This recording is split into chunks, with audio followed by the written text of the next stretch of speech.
வணக்கம் குட்டீஸ், தமிழோடு பழகலாம். குரில் நெடில் வார்த்தைகள். விடை குரில் அணி, நெடில் ஆணி. தமிழோடு பழகலாம் பகுதியில் இன்று பார்க்க போகுது செடியின் பெயர் என்ன? விடைய கமெண்ட்ல டைப் பண்ணுங்க. வீடியோவை சப்ஸ்கிரைப் பண்ணுங்க, லைக் பண்ணுங்க, ஷேர் பண்ணுங்க. இன்னைக்கு கதை பகுதியில் ஏகலைவன் கதையை கேட்கலாம் வாங்க. வியாச பாரதத்தில் தான் ஏகலைவனை பற்றி அதிகமாக பேசப்பட்டிருக்கு. அந்த சமயம் பாண்டவர்களும் கௌரவர்களும் சின்ன குழந்தையா இருக்காங்க. அவங்களுக்கு ஒரு டீச்சர் வேணும் அப்படின்னு சொல்லிட்டு பீஷ்மர் யோசிச்சுட்டு இருக்கார். அந்த சமயத்தில் ஒரு அந்தனர் தன் ஒய்ஃபோடையும் குழந்தைங்களோடையும் வர்றாரு. இந்த 105 ராஜகுமாரர்கள், அதாவது கௌரவர்களும் பாண்டவர்களும் விளையாடிட்டு இருக்காங்க. சின்ன குழந்தைங்க இல்லையா, அப்பெல்லாம் அவங்க ஒன்றா தான் இருந்தாங்க. இப்படி விளையாடிட்டு இருக்கப்ப அந்த பால் கிணத்துல விழுந்துருது. சரி, அதை அனைவரும் அந்த கிணத்தை எட்டி பார்க்குறாங்க. ஆனால் யாராலையும் அதை எடுக்க முடியல.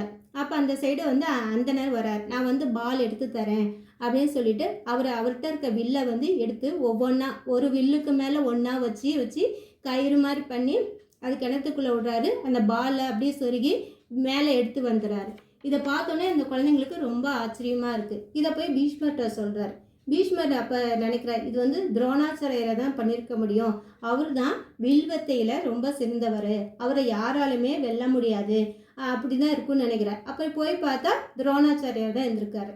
பீஷ்மர் உடனே துரோணாச்சாரியிட்ட இந்த குழந்தைங்களுக்கு நீங்கள் வில்வித்தை கற்றுத்தரணும் அப்படின்னு கேட்குறார். உடனே அவரும் ஒத்துக்கிறார். வில்வித்தையில் துரோணாச்சாரியார் ரொம்ப ஃபேமஸ். அதனால் அவரோட புகழ் எல்லா இடத்துலையும் பக்கத்துலலாம் பரவுது. இப்படி இருக்கப்ப காட்டில் ஏகலைவன் ஒரு பையன் இருந்தான். அவன் வேட குலத்தை சேர்ந்தவன், வேடர். அவனுக்கு இந்த துரோணாச்சாரியுடைய போய் வில்வித்தை கற்றுக்கணும் அப்படின்னு அவர் ரொம்ப ஆசை. அதனால் அஸ்தினாபுரத்துக்கு துரோணாச்சாரியரை சந்தித்து எனக்கு வில்வித்தை சொல்லி கொடுங்க அப்படின்னு கேட்குறாப்புல. அப்போ துரோணர் சொல்கிறாரு, நான் அரச குடும்பத்துங்களுக்கு தான் சொல்லி தருவேன். அது அரசர் மற்ற இவங்களுக்கு வேட குலத்தை சேர்ந்தவனையே, அதனால் உனக்கு சொல்லித்தர எனக்கு அனுமதி இல்லை அப்படின்னு மறுத்துறாரு. இருந்தாலும் சரி அப்படின்னு சொல்லிட்டு ஏகலைவன் வரார். இருந்தாலும் அவனுக்கு மனசு வருத்தமாக இருக்குது. இருந்தாலும் அந்த வில்வித்தை கற்றுக்கணும் அப்படிங்கிற ஆர்வம் அவனுக்கு குறையவே இல்லை. அதனால் என்ன செய்கிறான் அப்படின்னா, துரோணாச்சாரியருடைய மண்ணாலான சிலையை செஞ்சு அதை குருவாக நினச்சி வணங்குறாங்க.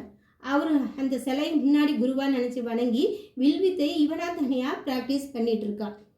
ஏகலைவனுக்கு தன் குரு மேலே ரொம்ப பக்தி. அதனால் அவனால் சீக்கிரமாக வில்வித்தையை கற்றுக்க முடிஞ்சது. யாருமே சொல்லித்தராமல் இவனாக ப்ராக்டிஸ் பண்ணி கற்றுக்கிட்டாப்புல. இந்த மாதிரி இருக்கப்ப துரோணர் பாண்டவர்களும் கௌரவர்களுக்கும் வில்வித்தை சொல்லி கொடுத்தாரு இல்லையா, இவங்களாம் எவ்வளோ தூரம் கற்றுருக்காங்க அப்படி டெஸ்ட் பண்ணி பார்க்கலாம் அப்படின்னு சொல்லிட்டு காட்டு பகுதிக்கு அழைச்சிட்டு வரார். அப்போ அழைச்சி போயிட்டு இருக்கப்ப ஒரு வேட்டை நாயும் முன்னாடி போயிட்டு இருக்கு. அப்புறம் இவங்க ஒரு இடத்துல சோதிச்சுட்டு இருக்காரு. இவங்களாம் டெஸ்ட் பண்ணுறாரு. துரோணர் கௌரவர்களையும் பாண்டவர்களையும் ஒவ்வொருத்தராக நீங்கள் எவ்வளோ தூரம் வில்வித்தை கற்றுருக்கேன் அப்படின்னு சொல்லிட்டு டெஸ்ட் பண்ணிட்டு இருக்கார். இந்த சமயத்தில் அந்த நாய் சுற்றிட்டு திருப்பி இவங்கள்ட்டே வருது. அப்போ பார்க்குறப்ப அந்த நாய் மேலே ரொம்ப அம்பு அப்படியே குத்தி இருக்கு. எப்படி முள்ளம்பன்றி மேலே முள் இருக்குமோ அது மாதிரி இந்த நாய் மேலே அம்புகளாக இருக்குது. ஆனால் ஒரு துளி ரத்தம் கூட வெளியில் வரல. அதே மாதிரி அந்த நாயும் ஒரு டயர்டாகலை, எப்பயும் போல் நடந்து வருது. இப்போ ஏதாவது ஒரு அம்பு பட்டாவே நம்மளுக்கு வலிக்கும் இல்லையா, காயம் ஆகும், ரத்தம் வரும், நடக்க முடியாது, நம்ம அந்த வலியில் துடிப்போம். ஆனால் அந்த நாய் எந்த வேதனையும் இல்லாமல் அப்படியே நடந்து வருது. இதை பார்த்தோன்னே எல்லாத்துக்கும் ஆச்சரியம். இப்படி கூட ஒரு அம்பு விட முடியுமா அப்படின்னு ஆச்சரியம். துரோணருக்கும் ஆச்சரியமாக இருக்குது. சரின்னு சொல்லி அந்த நாயை பின்தொடர்ந்து போகிறாங்க. அவங்க போகிறப்ப தான் ஏகலைவன் வில்லோட இருக்காப்புல. துரோணருக்கு ரொம்ப ஆச்சரியமாக இருக்குது. அப்புறம் ஏகலைவனுக்கு துரோணரை பார்த்தோன்னே, ஐயோ நம்ம குருவை நேரில் பார்த்துட்டோம் அப்படின்னு சொல்லிட்டு வணங்குறாப்புல. அப்போ துரோணர் கேட்குறாரு, நீ யாரப்பா அப்படிங்கிறப்ப, என் பேர் ஏகலைவன், நான் வேட குலத்தை சேர்ந்தவன் அப்படின்னு சொல்லி கேட்குறாரு. அப்போ உன் குரு யாரு, நீ இப்படி சிறப்பாக நல்லா அம்பு விட்டுருக்க அப்படின்னு சொல்லப்ப, நீங்கள் தான் என் குரு அப்படின்னு சொல்ல. அப்போ துரோணர் கேட்குறா, நான் எப்போ உனக்கு சொல்லி கொடுத்தேன் அப்படிங்கிறப்ப, இல்லை நான் அஸ்தினாபுரத்தில் உங்களுக்கு கேட்டேன், நீங்கள் மறுத்துட்டீங்க. நான் உங்களை குருவான்னு நினச்சி மண் சிலையை வச்சு நானாக வில்வித்தை கற்றுக்கிட்டேன், நீங்கள் தான் என் குரு அப்படின்னு சொல்கிறாப்புல. துரோணருக்கு ரொம்ப ஆச்சரியமாக இருக்குது. சரியா, என் மேலே வச்ச நம்பிக்கையால் தான் இவனால் சிறப்பாக கற்றுக்க முடிஞ்சது அப்படின்னு அவர் உணர்றாரு. இதை பார்த்தோன்னா அர்ஜுனனுக்கு முகம் வாடிடுது. ஏன்னா துரோணர் வந்து இப்போ 105 ராஜகுமாரர்களுக்கு சொல்லித்தராரு இல்லையா, இருந்தாலும் துரோணருக்கு வந்து ஏற்ற சீடனாக அமைஞ்சது வந்து அர்ஜுனன் மட்டும்தான். அர்ஜுன்கிட்டயே துரோணர் சொல்கிறாரு, நீ நல்லா பயிற்சி செய்கிற, நல்லா வில்லு விடுற, அதனால் உனக்கு வந்து இந்த உலகத்திலே சிறந்த வில்லாளியாக உன்னை மாற்றுறேன், வில்லுக்கு விஜயன் அப்படின்னு பேர் வாங்கி தரேன் அப்படின்னு சொல்கிறார். தன் மகன் அஸ்வத்தாமனுக்கு சொல்லித்தராத வித்தைகளாம் கூட அர்ஜுனுக்கு சொல்லித்தரார். அதனால அர்ஜுனுக்கு வந்து ஒரு பெருமையாக இருக்குது, நம்ம தான் இந்த உலகத்திலேயே நல்ல வில்லு விடுறோம் அப்படின்னு ஒரு பெருமையாக நினச்சிக்கிறார். இந்த மாதிரி இருக்கப்ப இது தன்னையே மிஞ்சி இந்த பையன் வந்து அம்புட்ருக்கான் நாய் மேலே இல்லையா, ஒரு காயம் இல்லாமல். அதனால் அர்ஜுனுக்கு வந்து முகம் வாடி போயிடுது. துரோணர்டையும் கேட்குறான், நீங்கள் வந்து என்ன தான் நல்லா வில்லாலின்னு சொல்லியிருந்தீங்க, ஆனால் அந்த பேச்சையே இந்த பையன் வந்து ஏகலைவனை வந்து பொய்யாக்கிட்டான் அப்படின்னு சொன்னான். ஆனால் துரோணர் வந்து ஒரு பதிலும் சொல்லலை. அப்புறம் ஏகலைவனை பார்த்துட்டு, நீ நல்லா குரு மேலே நம்பிக்கை, என் மேலே நம்பிக்கை வச்சது நான் உன்னை பாராட்டுறேன், எப்பயுமே ஒன்று கற்றுக்கிட்டா காணிக்கை தரணும், நீ எனக்கு ஏதாவது காணிக்கை தந்திருக்கியா அப்படின்னு கேட்குறேன்.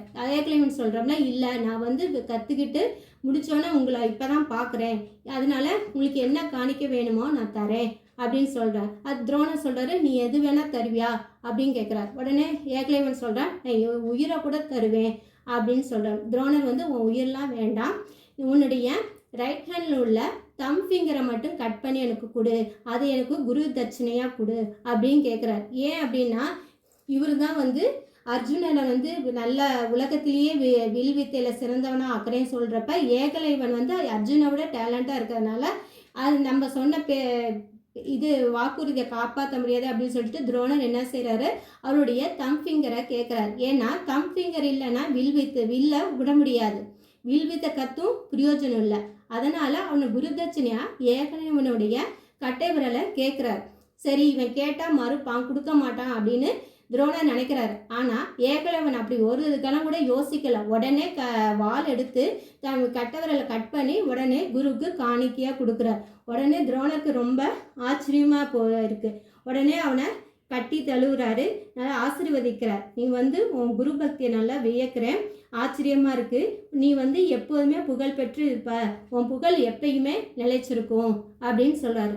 ஆமாம் இல்லையா, ஏகலைவனுடைய இந்த உண்மையான குரு பக்தினால இப்போவும் அவருடைய ஏகலைவன் பேர் ரொம்ப பெருமையாக தான் இருக்குது இல்லையா.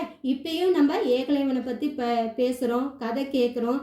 அதனால் இப்பயும் அவருடைய புகழ் வந்து நிரம்பி இருக்குது, இந்த உலகத்தில் எப்பவுமே நிலைச்சிருக்கும். அது இவருடைய உண்மையான குருபக்தினால எப்போவுமே ஏகலைவன் இந்த உலகம் இருக்கிற வரைக்கும் அவருடைய பேரும் புகழும் இருக்கும். என்ன குட்டீஸ், கதை பிடிச்சிருக்குன்னு நினைக்கிறேன். அடுத்த வீடியோவில் சந்திக்கலாம்.